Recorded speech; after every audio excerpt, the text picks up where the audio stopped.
Welcome to the next podcast from Millinery.Info. This episode is with Lina Stein, who's based in the west of Ireland. We'd like to thank our Patreon supporters of this podcast, The Essential Hat and Louise Macdonald Milliner. We'd also like to welcome the Hat Academy as our latest Patreon supporter. We hope you enjoy our discussion with Lina.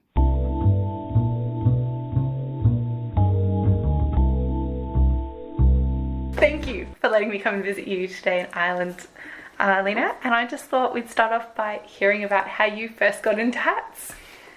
Well, it's like, how does anybody get into anything? It's your mother that tells you what to do. No, I'd always been doing handy things, knitting, sewing, cooking, gardening.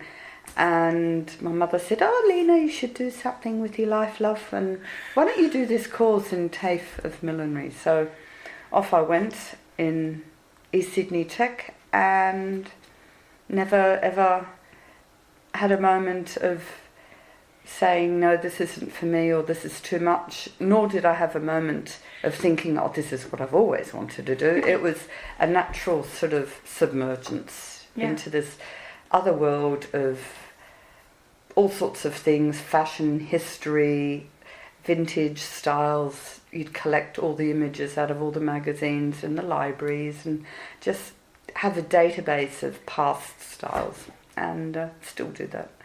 So nothing much has changed. And so you went to the East Sydney Tech. How long did that last for, and what was the structure? Well, that was, at the time, it was only, I think it might have been a 2-year course at the time. Mm-hmm. But I think the year, I was there for 1.5 years because we left after, but it was very, very intense. We did flat patterns, we did felt, we did straw. Now, I can't remember doing buckram because it is, say, a good 27 years ago. Getting old. But I did a lot of other work experience with fashion people like Annabelle Ingall. Did work experience at the Australian Opera. I did another weekend course with this lovely lady who came to Strathfield High School, and she'd bring all her own blocks along for the day, and there'd be all sorts of people doing all sorts of projects, making hats for their weddings and all that. So got lots of different input from all sorts of different angles. The opera was interesting because you learnt about distance and how to perceive things, how to actually look at a product. You know, if you look at it too closely, you don't see it. You have to have distance there, and seeing how they make their costumes and they paint on their old jackets, and up close it looks like a mess, but from the audience looking up you'd be going, wow, that's really beautiful brocade, but it was just hand painted. So there's very interesting, you know, this blending in there's a little bit of intrigue and seduction and deception all gets put in together, doesn't it? Yeah. And then from there, when did you launch your own label and start to make your own designs? Well, I was married at the time to an Irishman, and we then came back to Ireland. My daughter might have been about 2, and I remember we lived in Dublin, and at the time this was pre-boom, so there were very nice boutiques, but not many of them around.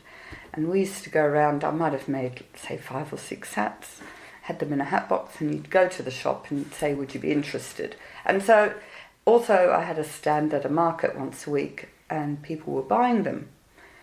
Probably they were a bit cheap, but it doesn't matter, you get feedback, and you go, oh, okay, well, this is working, we'll try and go into a shop, you know. Yes. And then it kind of grew, and my ex-husband, he used to go around with long hair, long beard, but very sort of good fun, you know, have the banter, as they say.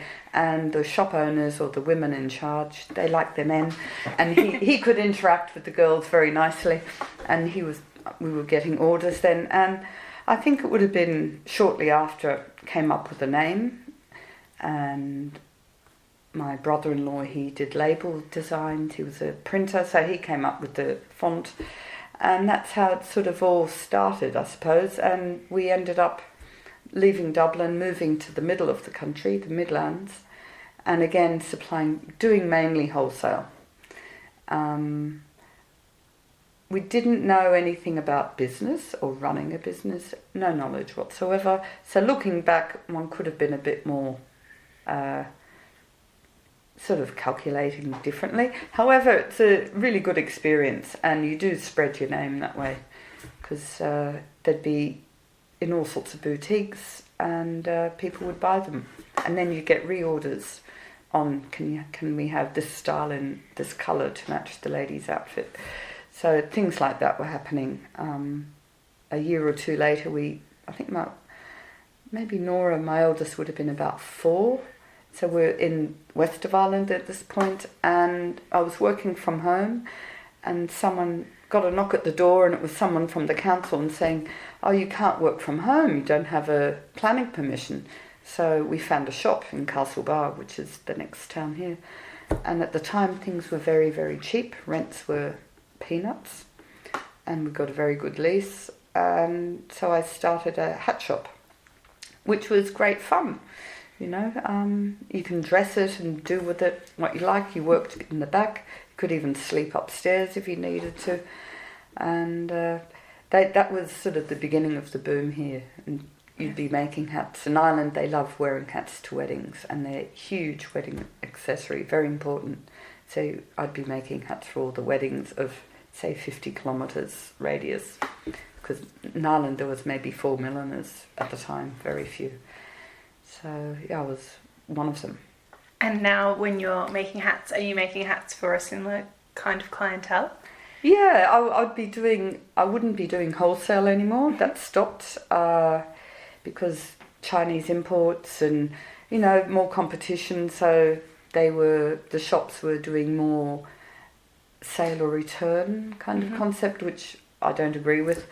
Because if you're offering something handmade, it should be treated with that kind of respect. Yeah. But no, I do all bespoke now.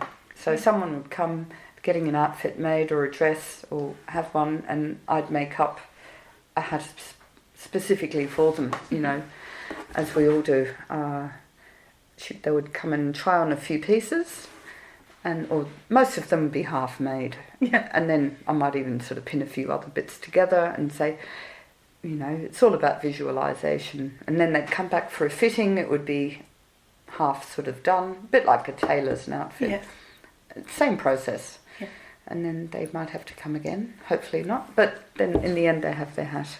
Yeah. And mostly for weddings, do they wear them to races as well? Yeah, What's the weddings. occasion?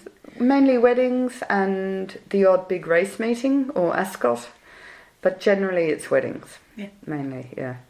And then as well as that, I teach. So I've been teaching for 12 years now, and that came about. It was another one of these dive into the deep end moments. Never taught before, and a very good friend of mine who is a craftswoman herself in the area, she suggested I should pass on some skills and I'd be good at it, Yeah. And she was right. So my first class was with 12 students, never Wow. taught before, and I had a really bad flu. I thought I was going to pass out, but I saw what they made at the end. It was like, oh, it's not they understand what I'm talking about. Did you have a course structure? Did you have a plan going in, or it was just a group of people interested in finding out? No, about there was making a subject that we did have two days and 2 different topics. One was free-forming felt, like really abstract. Yeah. And the other day, I think, was making cinema headpieces. So a bit more slightly structured. But time in one day, it's hard to do a lot. You can't do much. But a lot of these people had already done tailoring. It was in a tailoring school, so they knew how to sew. They were making additions to their own collection, so to speak. So, no, it was very exciting. And I thought, oh, that's not bad. I'll see if there's anyone else interested. And as it happened, it was just at that time happening in this country that people were getting more interested in using their hands and rediscovering craft and what in education they didn't get, because schools generally don't teach sewing or knitting, so it was really good. Anyway. And you now have a space within your studio where you teach from your home studio. Yes. And how are your classes structured differently now? Because it's obviously changed as you've gone along. Yeah, well, now I'd be offering, again, be topic-based classes. So, but even within that, there'd be beginners, intermediate, advanced. I have 1 day to basically 10 days, depending. Then I also work around what the student might want to learn to a certain extent, but definitely it would be following my procedure. So I'd have how the class day is done. I'd have it in my head. Yes. They get notes. I tell them in advance, now we're going to do this and this and this today, and then you're going to get homework. And they look at me. I said, yes. Unnecessary.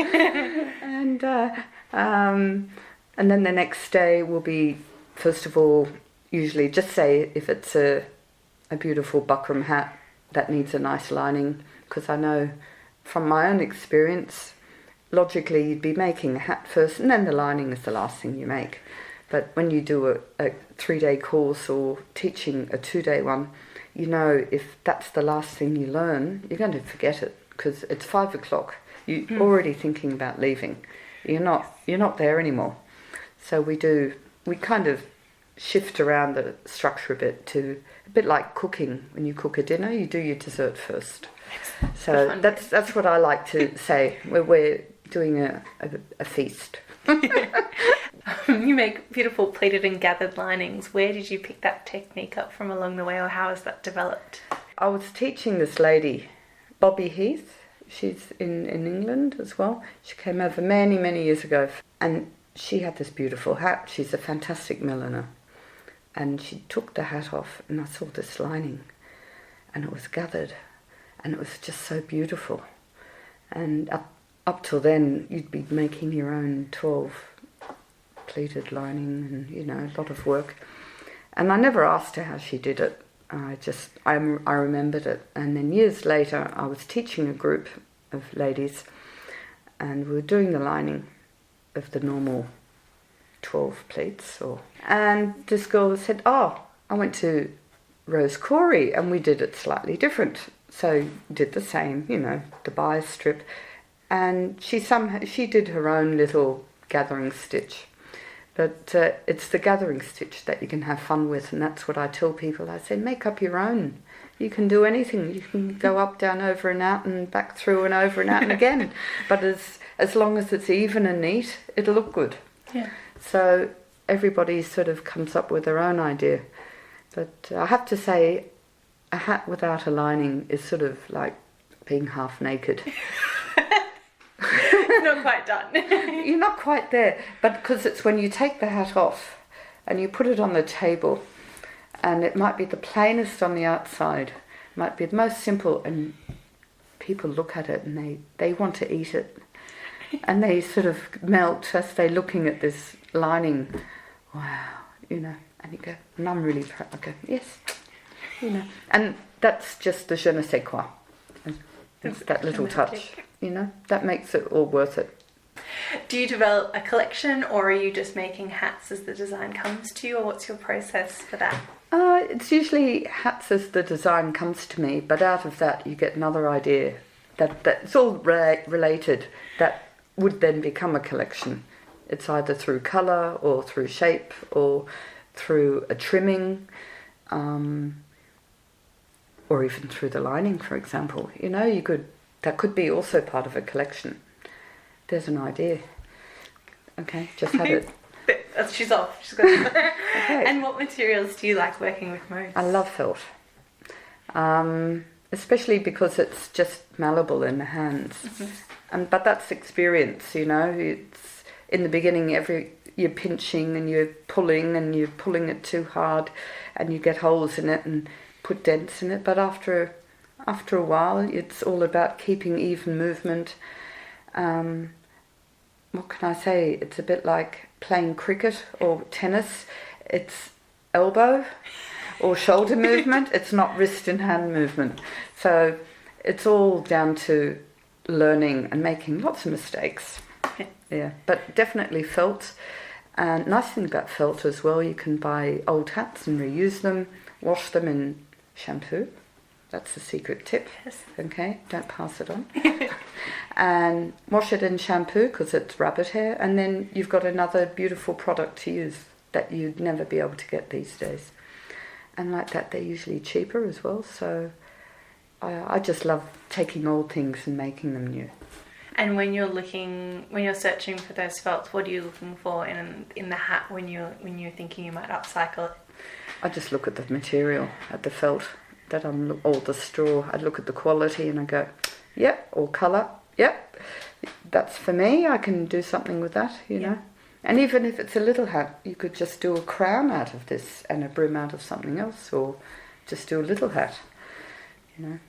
But I even keep the trimmings of the old hats, the ribbons and Petershams, because sometimes even if they're faded to Kingdom Come, just say an old man's trilby from the 50s, you'd wash it.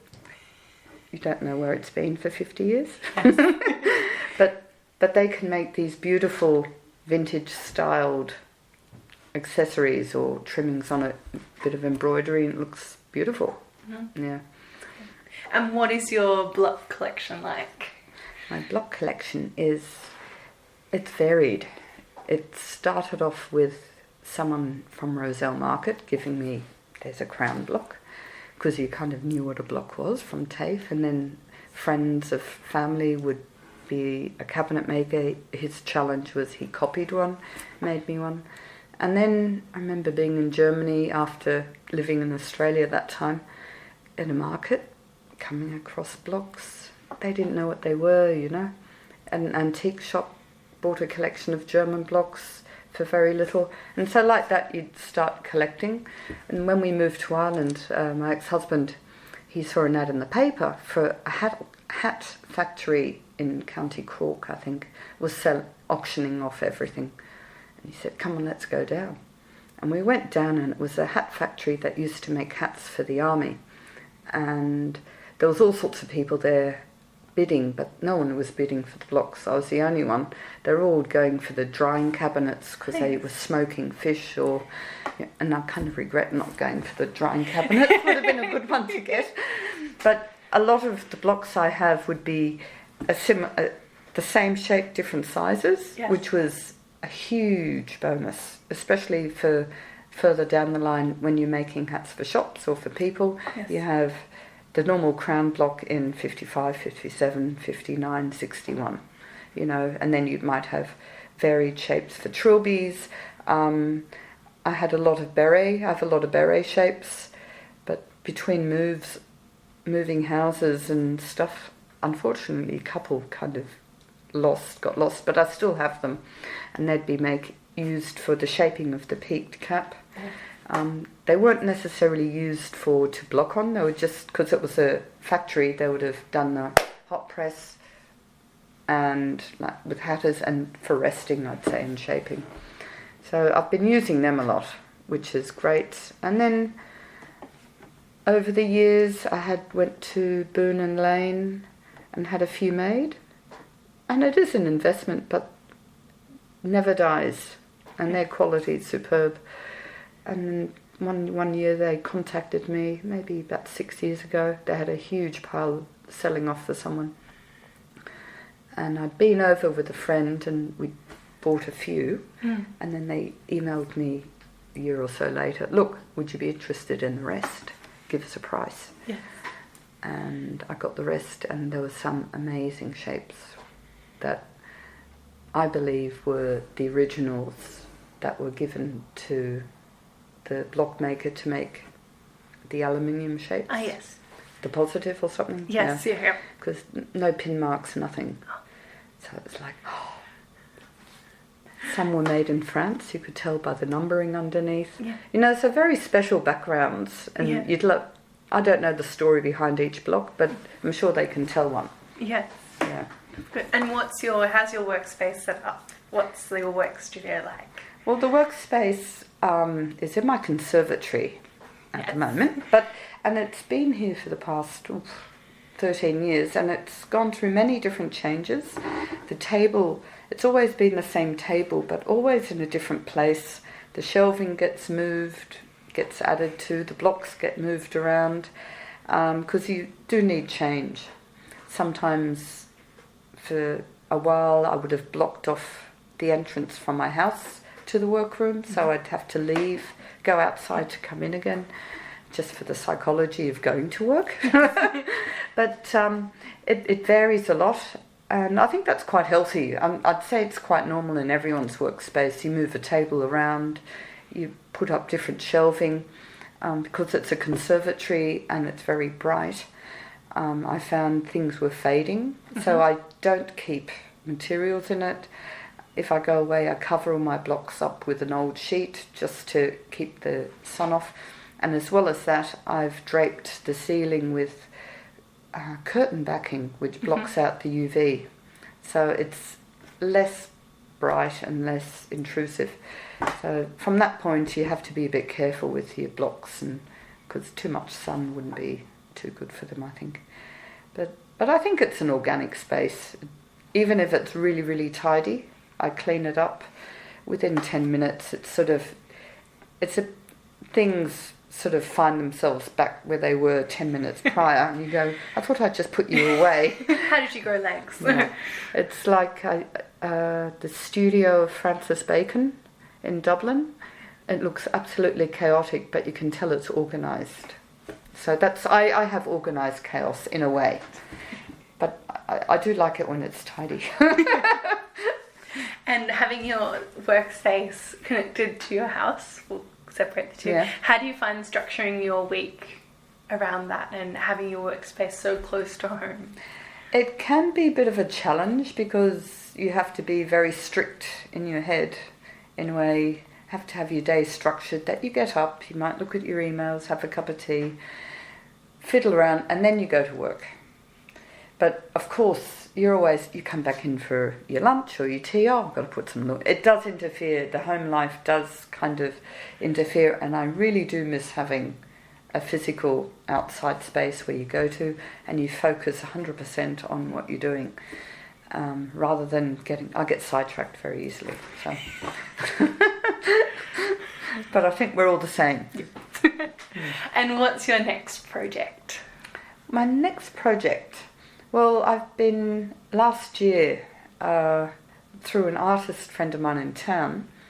He's a florist, and he wanted to do a big sort of Ukrainian headdress with flowers, But he's very good, but he didn't know how could they all just stand up. And so we worked on sort of a wire frame, make a hairband, and so he could interweave them, and he made this glorious thing.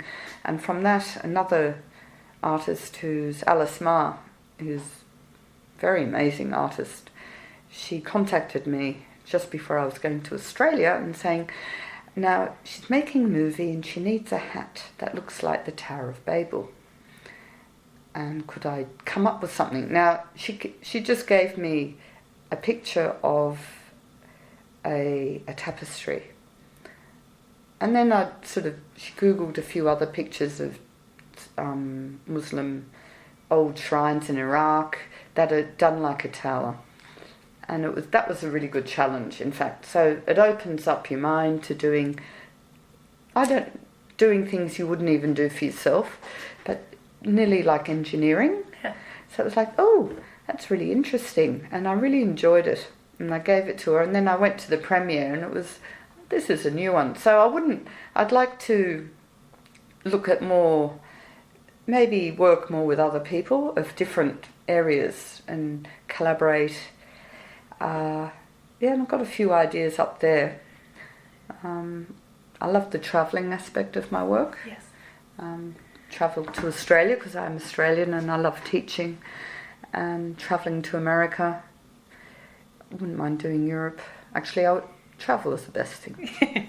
And I love teaching, so yes. It's a great thing to do together. And you meet amazing people. Wonderful. Yeah. I think it's a lovely note to end on. Thank you so much, Lina, for allowing me to come talk hats with you. Well, thank you, Lauren. It's been really lovely.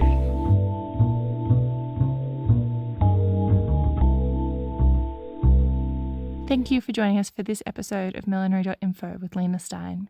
We'd like to thank our Patreon supporters of this podcast, The Essential Hat, Louise Macdonald Milliner, and The Hat Academy. If you'd like to become a Patreon supporter, you can find out more information on our website. It's a great way to spread the word about your business or upcoming event with Milliners. If you've enjoyed today's podcast, we encourage you to share it with a friend. And remember to check back in the feed to see if there's any other podcasts you might have missed. Thank you for joining us today, and we look forward to bringing you another episode soon.